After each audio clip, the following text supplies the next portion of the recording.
नमस्ते। तो आज हम इस वीडियो में जीटीएल इंफ्रास्ट्रक्चर लिमिटेड इस कंपनी का जो पेनी शेयर है उसके बारे में पूरी इंपॉर्टेंट डिटेल्स देखेंगे, जिसमें कंपनी का बिजनेस सेगमेंट कौन सा है, कंपनी के इस बिजनेस सेगमेंट में फाइनेंशियल जैसे कि प्रॉफिट एंड लॉस स्टेटमेंट में कंपनी कैसे नंबर अर्न कर रही है, कंपनी के ऊपर कितना बोरंग्स है और कंपनी के पास कितने रिजर्व है, साथ ही में cash flow, debtor days, inventory days और कंपनी में प्रमोटर की शेयर होल्डिंग कितनी, इन सब के बारे में हम आज के वीडियो में पूरी डिटेल्स देखेंगे और तभी हमें पता चलेगा कि कंपनी अपने बिजनेस में कैसा परफॉर्मेंस कर रही है और हमें कंपनी में इन्वेस्टमेंट करना चाहिए या फिर नहीं।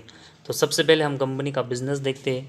तो ये company share passive telecom infrastructure है उसका प्रोवाइडिंग करती है। तो एक इंफ्रास्ट्रक्चर और टेलीकम्युनिकेशन सेगमेंट से रिलेटेड कंपनी का बिजनेस है जो कि बहुत ही अच्छा है, लेकिन इस बिज़नेस में कंपनी के फाइनेंशियल कैसे वो भी हमें देखना पड़ेगा। और उसके लिए सबसे पहले कंपनी का बुक वैल्यू देखेंगे तो -3.58 है। इसके बाद कंपनी का ROC देखेंगे तो -11% का है। तो इन दोनों मेजर रेशियोज़ में अगर हम देखेंगे तो कंपनी का नेगेटिव में परफॉर्मेंस है, जो कि एक बहुत ही नेगेटिव साइन है। और उसके बाद कंपनी का हम प्रॉफिट एंड लॉस स्टेटमेंट देखेंगे, जिसमें पिछले 6 से लेकर 7 साल में कंपनी ने कैसे नंबर अर्न किए वो देखेंगे। और सबसे पहले कंपनी का सेल्स देखेंगे तो मार्च 18 में 2300 करोड़ का था, जो कि इसके अगले साल ये डाउन होकर 1500 करोड़ तक आया। लेकिन इसके बाद देखेंगे तो पिछले 5 सालों में कंसिस्टेंट 1400 करोड़ के आसपास है वो कंपनी ने अपने सेल्स को मेंटेन किया है, जो कि एक अच्छा साइन है। और इस सेल्स के कंपेरेटिवली कंपनी को जो एक्सपेंस लगता है वो अगर हम देखेंगे तो सेल्स के कंपेरेटिवली मैक्सिमम टाइम कंपनी का जो एक्सपेंस है वो कम हुआ है, जिस वजह से ऑपरेटिंग प्रॉफिट में नंबर्स कंपनी के मैक्सिमम टाइम यहाँ पर प्रॉफिट में हमें देखने को मिले। लेकिन ये नंबर्स भी अगर हम देखेंगे तो अभी बहुत ही वॉलेटाइल नज़र आ रहा है। और ऑपरेटिंग प्रॉफिट मार्जिन के नंबर्स भी देखेंगे तो उसमें भी बहुत ही वॉलेटाइल्स नंबर यहाँ पर देखने को मिले। तो दोनों सेगमेंट में कंपनी के नंबर से वॉलेटाइल है, जिस वजह से कंपनी का परफॉर्मेंस कभी भी अप एंड डाउन कर सकता है।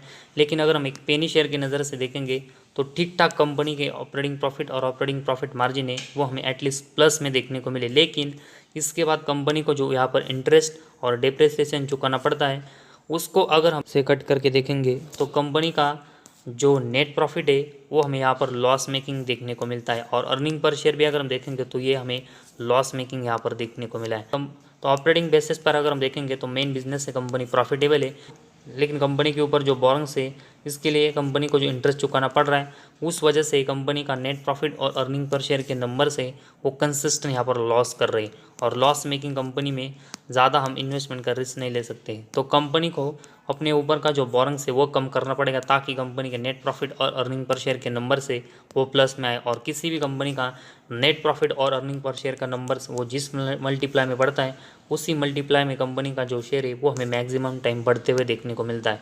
और इसी वजह से कंपनी को नेट प्रॉफिट और अर्निंग पर शेयर के नंबर से वो पॉजिटिव में ही लाने पड़ेंगे। और उसके बाद कंपनी के बैलेंस शीट देखेंगे तो कंपनी के जो रिजर्व है वो 17,000 करोड़ के लॉस में है। और उसके कंपेरेटिवली कंपनी का जो बोरंग्स है वो 4,500 करोड़ का है। तो कंपनी अपने ऊपर का बोरंग्स कम करने की कोशिश ज़रूर कर रही है, लेकिन उसके कंपेरेटिवली कंपनी का जो रिजर्व है वो कंसिस्टेंट यहाँ पर लॉस में जा रहा है, जो कि कंपनी के बैलेंस शीट को अभी बहुत ही वीक कर रहा है। और जिस तरह कंपनी के ऊपर अभी भी 4,000 करोड़ के ऊपर बोरंग्स है उस वजह से कंपनी को अभी हमने देखा कि इंटरेस्ट और डिप्रिसिएशन चुकाना पड़ता है, जिस वजह से कंपनी ऑपरेटिंग प्रॉफिट में मतलब मेन बिजनेस में प्रॉफिट होने के बावजूद नेट प्रॉफिट और अर्निंग पर शेयर में यहाँ पर लॉस कर रही है। तो सबसे इंपॉर्टेंट है कि कंपनी को अपने ऊपर का जो बोरंग्स है वो जितने जल्दी वो यहाँ पर कम करना पड़ेगा ताकि कंपनी नेट प्रॉफिट में अच्छा परफॉर्मेंस करे। और उसके बाद कैश फ्लो कंपनी का देखेंगे तो ये कंपनी के जो नेट कैश फ्लो वो कंसिस्टेंट अगर हम देखेंगे तो पिछले 4 साल में हमें प्रॉफिट में देखने को मिला है। तो ये कंपनी के लिए एक अच्छा साइन।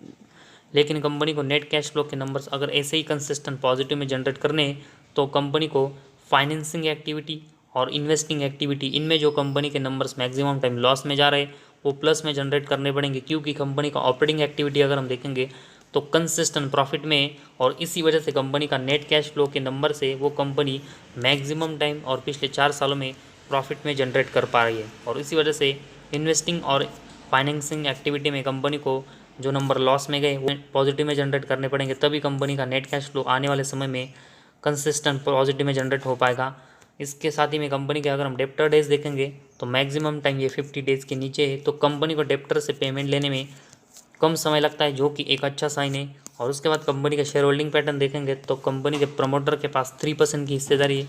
इसके बाद कंपनी में डीआईएस की हिस्सेदारी देखेंगे तो 45% की है, जिसमें अगर हम देखेंगे तो हमें LIC, bank of India, Canara bank, ICICI bank, Indian overseas bank, bank of Baroda, central bank India, साथ ही में यूनियन बैंक, इन जैसे बैंक है उनकी ज़्यादातर हमें शेयर होल्डिंग यहाँ पर देखने को मिली। तो इन्होंने में जो शेयर लिए वो यहाँ पर बोरंग्स के उसके अगेंस्ट यहाँ पर ये ज़्यादातर हमें शेयर्स यहाँ पर देखने को मिले। और साथ ही में कंपनी में जो प्रमोटर की हिस्सेदारी उनमें से लगभग अगर हम देखेंगे तो 100% की जो शेयर होल्डिंग है वो कंपनी के प्रमोटर ने यहाँ पर प्लेज में रखी है।